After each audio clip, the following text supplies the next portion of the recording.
Magandang araw mga kaibigan. Bigyan natin ng reaction, opinion, itong pahayag ni Senator Kiko Pangilinan pagkatapos yung botohan sa Senado kahapon, 19-4-1. Believe din ako sa kanya, yung kanyang honesty, yung pagkatalo nila. 3 beses na daw silang natalo. At anong susunod? Anong gagawin nila? Pakinggan natin ha. Ito, Facebook reel posted by The Backyard Potat. Okay, palo na ako. Ito. Oh.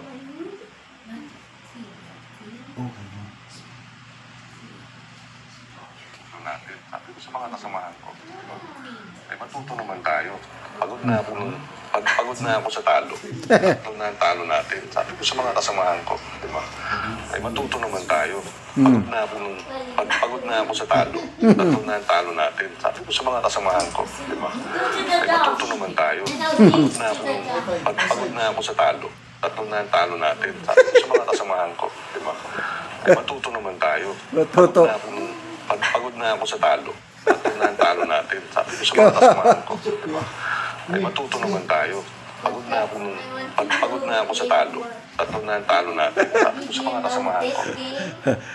I don't know kung saang interview ba ito, paano niya sinabi, but again, believe ako sa kanyang humility, honesty, na umamin na yung sunod-sunod nilang pagkatalo, pagod na siya. Okay, ano yung sinabi niyang 3 na ang talo natin? Ano yung unang pagkatalo nila?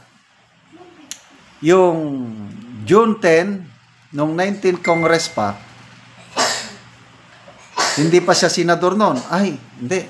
Nanalo na pala siya, kailang hindi pa siya umupong senador.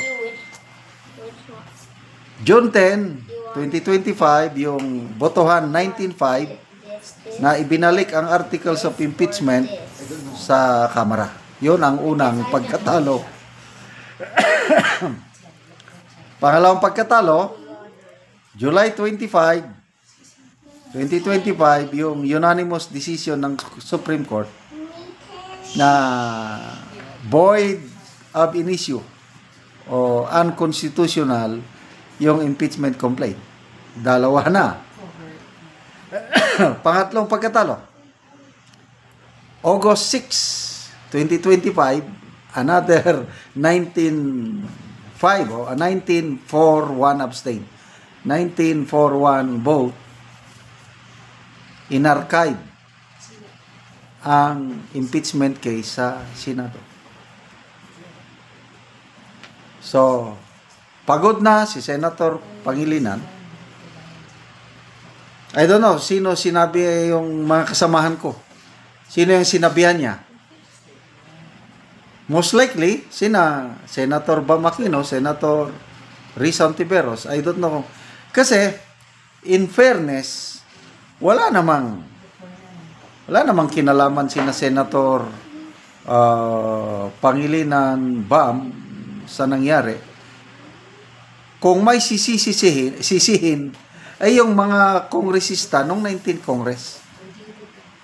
Yung leadership nung 19 Congress na i-final 3 impeachment complaint, hindi inaksyonan, pinabayaan lang, hindi na ilagay sa order of business, ano pa, then bigla ang pinapirma ang mga kongresista February 5 na sa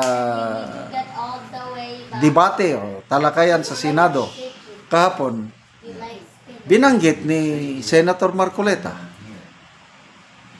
na wala talagang ipinakitang articles of impeachment sa Kamara. Ang ibinigay lang is just a form to sign. Oh, klaro. Hindi sila maka-deny kasi nga nandun si Senator Marcoleta. Naghahanap siya ng kopya ng articles of impeachment para basahin niya. Sabi ng kasamaan, walang ibinigay, basta pirma lang. Magpirma ka lang. Bakit sila pipirma na wala yung articles of impeachment? Yun na, yung sinabi ni Congressman Toby Chanco, mayroong kapalit. May pundong ibibigay. Siyempre, sinong ayaw ng pundo? Pirma na lang. Basta may ibibigay na pundo. So, how can they correct this? Matuto naman tayo. Correct. Kailang, ang dapat pagsabihan niya, siguro, yung mga kasama niya sa baba ngayon, sa kamara, considered ba niyang kasamaan si na Congresswoman De Lima? Yes, siguro. Congressman Shiel Jokno? Congressman Percy Sendanya? Sila ba ang pinagsabihan na matuto naman tayo? Sana nga, ayusin na nila para hindi na ganito na nasasayang yung panahon. Kaya kung inayos pa nila sana ito, yung inaksyonan nila yung mga naunang complaint, 3. O baka may desisyon na ngayon. Ngayon, maghihintay na naman tayo ng 6 months bago sisimulan ng panibagong So, sa tingin ko opinion ko lang ito, merong impeachment complaint na isasampa next year, February 6, magsisimula ulit. At yan na siguro, magkakaroon na talaga ng real bloodbath. This time, natuto na sila.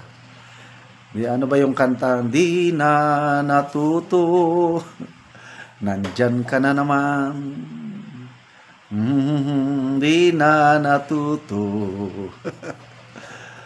So, ayan, salamat kay Senator Kiko Pangilinan sa kanyang pag-amin na napapagod na siya. Laban lang po, Senator Kiko. Habang may buhay, may pag-asa. Sabihan nyo lang yung mga kasama nyo sa baba, sa kamara, ayusin nila para pagdating sa impeachment court next year, tuloy na ang trial. At kami, ako, atat na atat nang makapanood ng trial ulit. Kasi matagal na yung impeachment ni late CG Corona, matagal na yun. Anong taon ba yun? 2004 ba yun? O 2003? So, better luck next time. Sa mga kasamahan ni Senator Kiko Pangilinan. Okay, salamat mga kaibigan sa inyong pagsubaybay sa ating channel. Nakakatulong kayo ng malaki sa tribong Talandig ng Bukidnon dahil ang income natin sa channel na ito is pantulong natin sa tribo. Namimigay tayo ng mga libreng yero at pako para makapagpatayo sila ng mas maayos na tirahan. Panoorin niyo ang video na ito. Pagkaroon mo na niya ang mag-atop na taga-anog yero. O iyang anak lang ang nagpasan kay iatop sa iyang mama. So makita jud nato ang balay ni nanay nga gubaon na. So atong sudlon. So mao na ni ang atop ni nanay, kuan lang, trapal lang ang atop ni nanay. So makita jud nato. So mo ni ang kahimtang nga kung muulan, ulanan jud siya. Kay kuan lang ang iyang atop.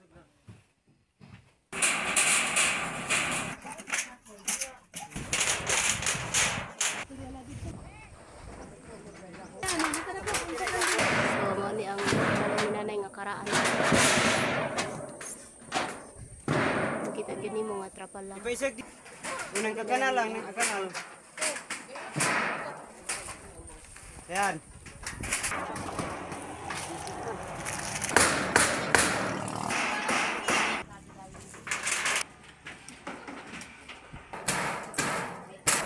So nang managid og atop ang nanay. So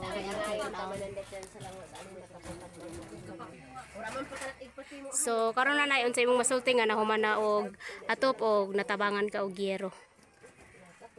Ang kuan lang na ako nga dako kayong pasalamat nako ni salamat sa Ginoo sa nagtabang aning kuan gihatag sa ako nga sin. Dako kayong pasalamat nako og kinsa nga tawo ang nagkuan hatag ani nya ang isulti lang nako nga kuan kanang tas ang siya kinabuhi hinaut unta nga kuan sa sunod-sunod nga